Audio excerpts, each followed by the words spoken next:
Hey everybody, Adam Savage here in my cave. My chair is so low. And it's time to go back into the crown jewels and make some more. I know I already made the St. Edward's crown twice. And rest assured, it's going to get built again in the next few months. Why do I keep making the crown jewels? I really don't know, except that I'm still compelled by their shapes. And I wanted so I'm going to rebuild the scepter today. I'm going to rebuild the Windsor, what's called the Sovereign Sceptre with the Cross. That is I think the official name for this at the Tower of London, Sovereign Sceptre with the Cross.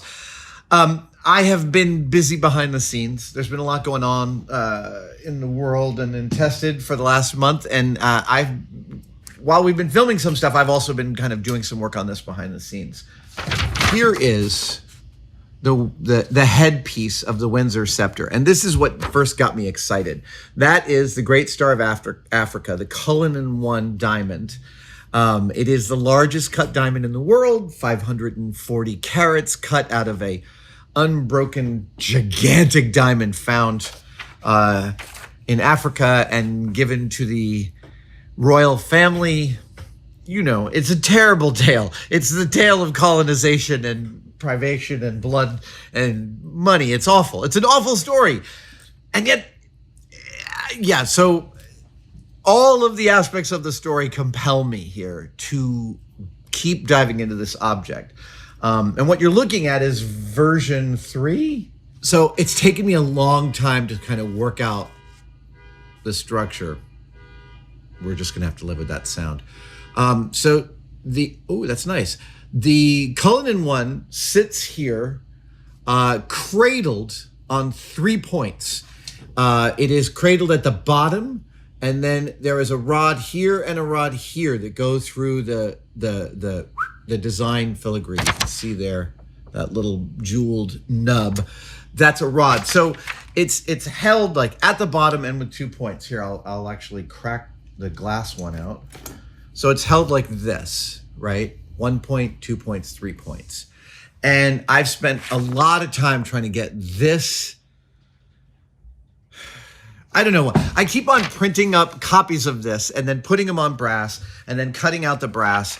And everything I've done is a little bit sloppy. So here is version 1. This is what I made last year. And version 1 is fine, but you can see this stuff in here. It's not great. So then this was version 2. And version 2, I cut out. You can see this is me sort of doing the problems. Oh, wait. Oh, that's the nice side. There should be obviously I'd want both sides to be nice. I'm much happier with the gesture here, and so then I started to do this again and I made this one, and here's version 3. And I feel like I slid backwards. I feel like version 3 isn't as good as version 2. And so then I asked Norm, we have this new printer here that we bought for the Bethesda Starfield. And I took all when I gather my reference, one of my favorite tools to use is to use the Google image search. And then in Google image search, below the top line, you'll see a little thing that says tools, and you press that. And then over to the left of tools, you can choose the size of the image and you can sort the image search by large. That's one of my very first techniques for image searching. Because I want the most resolution. I want to be able to expand this in Photoshop and look all the way inside of it. So after months and months of gathering reference of the Sovereign Sceptre with the Cross, I built a Photoshop document of it in actual size. And I asked Norm to print it up for me on the printer. And there's some really, this is actually an official royal drawing of the scepter, and it's a spectacular resolution. It tells me things I did not know. This is a picture from a recent documentary from the coronation. They allowed the crown jewels to be filmed, and I got a close-up I hadn't seen before, and I got to understand this structure in here, in a way that this picture really didn't communicate. But this one gives me all the size reference, and look how thick this thing here is at the end compared to what I thought. Ooh, look at this. spindly little thing. I had no idea it was that fat. So last night I then put this on my desk at home. I was just on a work trip and I got home yesterday, and part of my relaxing when I get home is often to treat my office and sort of clean things up and make them look nice, and then sort the things that have arrived in the mail. And then I sat down with this drawing and hold on. I sat down with this drawing and I traced it. Yes, I traced it. So here's what I have is a master pattern of, this is dead nuts right, of the size of these parts and these parts and these parts and how their shape is on the inside. I know that is not bilaterally symmetrical. That's fine. I know the information I need from this. This helps me understand the spacing of how the amethyst ball connects up to the top of the structure that holds these things together and holds the diamond in its orientation.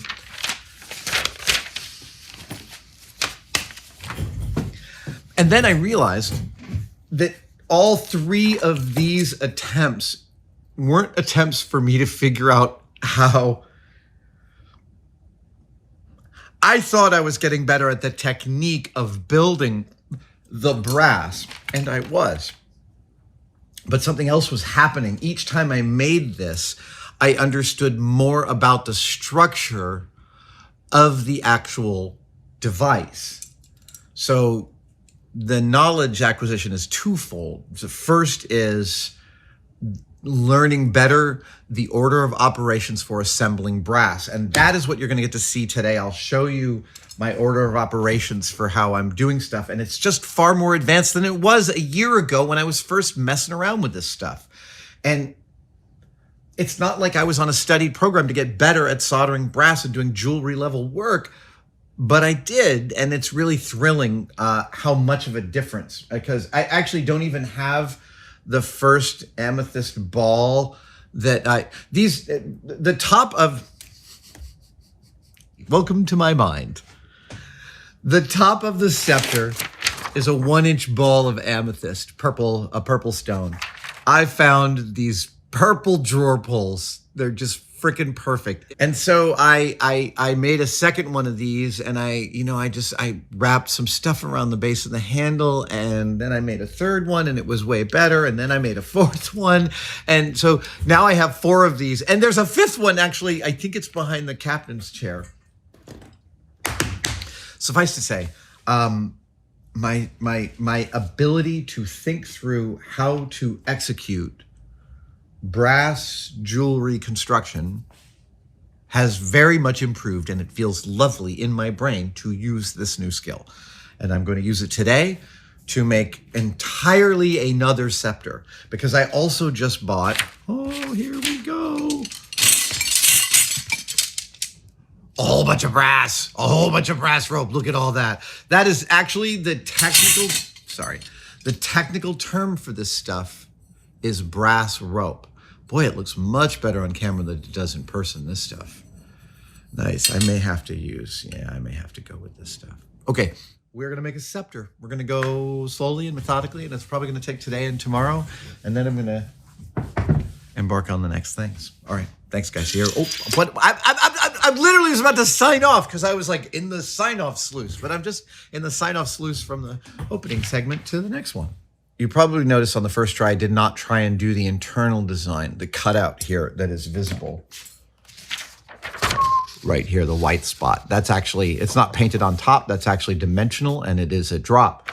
So on the second one, I did try that. And the third one, I tried it again with less success. And so that's why I stopped trying to just glue this to brass. And I am going to glue this to brass and use these shapes and my new concepts cut-off saw to cut that brass out. This is by far the most laborious part of the exercise of making this today.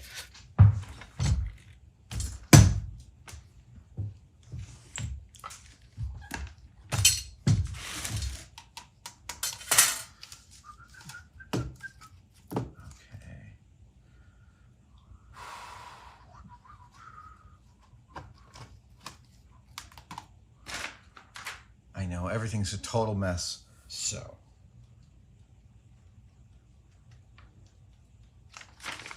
Right, there's two separate things to cut. One. I'm going to cut 8 identical pieces of brass here. 1, 2, 3, 4, 5, 6, 7. Amazing. 1, 2, 3, 4, 5, 6, 7, 8.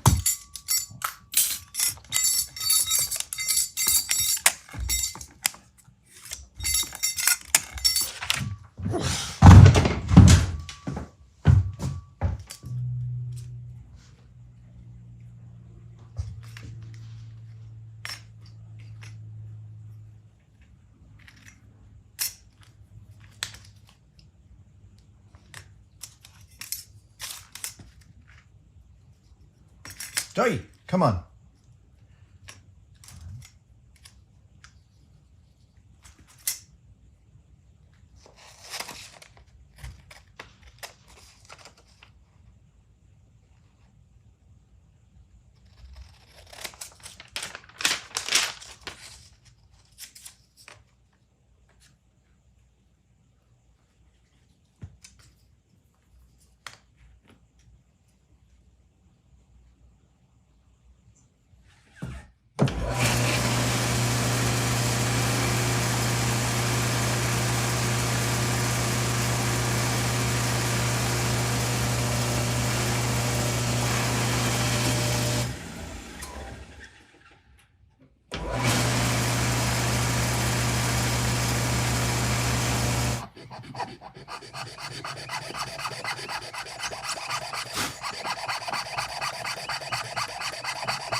Oh!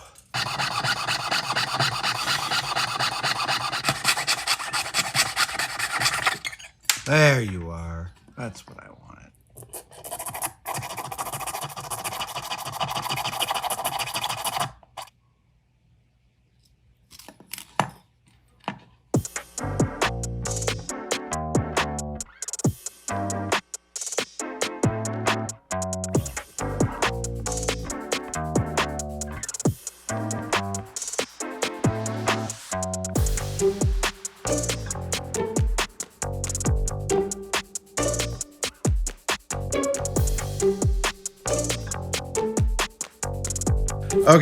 Okay, so that worked out really well. That worked out incredibly well.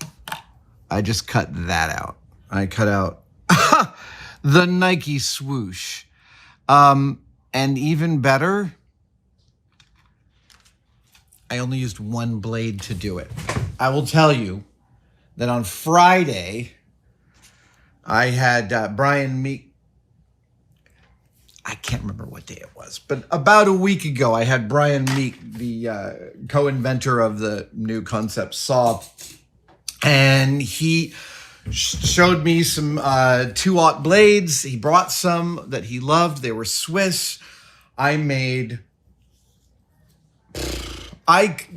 took me 5 blades to cut out this last week. So clearly, I'm improving, which I'm very pleased about. So now I'm going to glue this to the other 4. So yeah, the structure of what I'm doing will all become apparent in a little bit. So now that I've done the internal cutout, I want to cut out the outside shape. So I'm going to glue this to these other 4 pieces.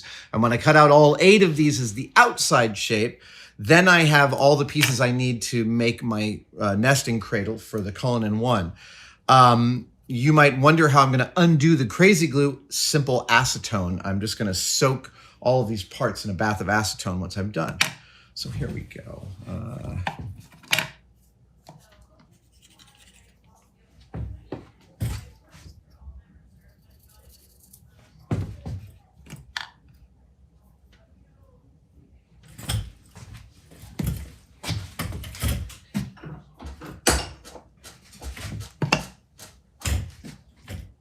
now I want to cut this puppy out. And this is the 4 pieces below.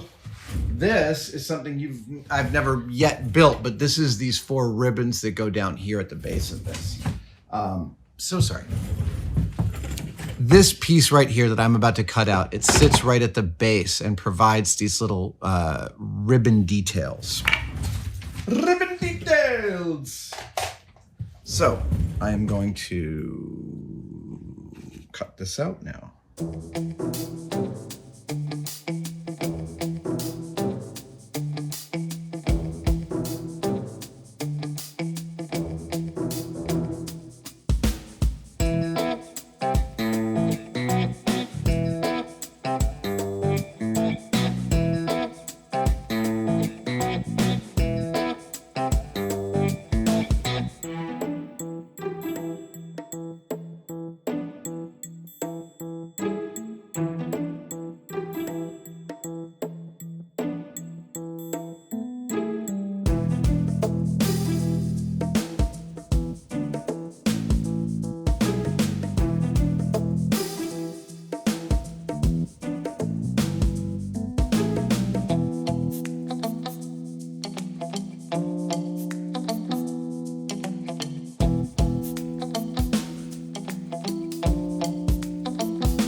I'm aware I haven't talked much during this. It's been very, it's been a very, oh, there we go. Okay. So here's what I've done. I have a 3-volt battery in the bottom of this. I've got a switch here, and I've got 8 of these super, super tiny LED bulbs. There it is. That's it. It's crazy, crazy small. With incandescents, we used to call those green and wheat bulbs. And I've seated the base of my little heart holder for the diamond on top of a piece of there it is, on top of a piece of rectangular brass like that. And I have made a little tiny piece of clear Delrin with 8 holes in it that sits in that brass and allows it to go in. Now, what I'm really going to do here is I'm actually going to screw this down, and this allows to spin, right? That way I'm not twisting up the wires. I mean, I'm twisting them up somewhat, but I'm not adding too much muckery. Okay, so now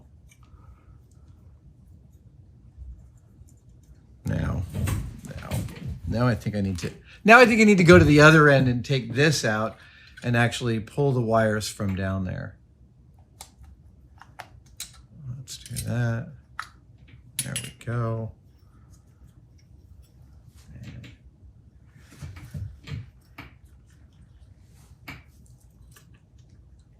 Yes, there we go. So now I've got some purchase on these. There they go. So they go all, and they still light up, right? Watch this. Ooh. Nice and bright. It's a nice little hot source for 3 volts. I'm really digging it.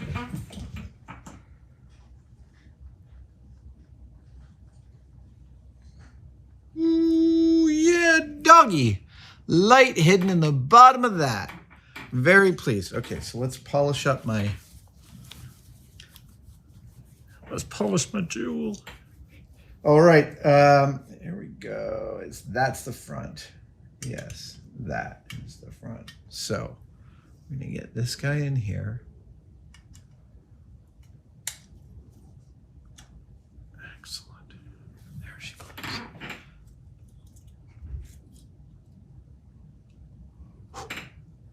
Okay, so now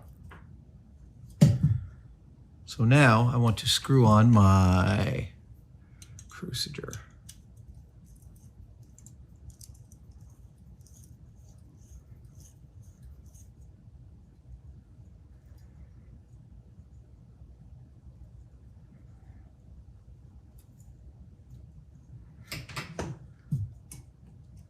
Oh, right. Now I got to close this back up. Okay, so let's do this. Here we go. So this is my battery, just this little doohickey here. And then enough extra wiring so I can thread things in and out. So we'll pop that back there. Yep. Pop that on there. And now actually I have one more part here.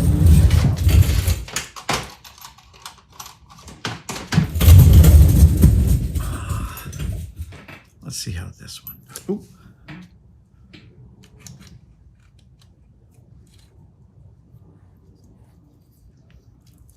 I kind of like that a little bit better. Dong, boom, boom, boom, boom, boom, boom, boom, boom, dun, dun, dun, dun, dun, dun, dun. I have a wish for you, and a wish for you, and a wish for you. Okay, so I know I said I was going to complete a whole thing. I didn't complete a whole thing. I really just rebuilt this section, and I haven't even, oh my God, I'm not even done with this video yet. There's so much more to go.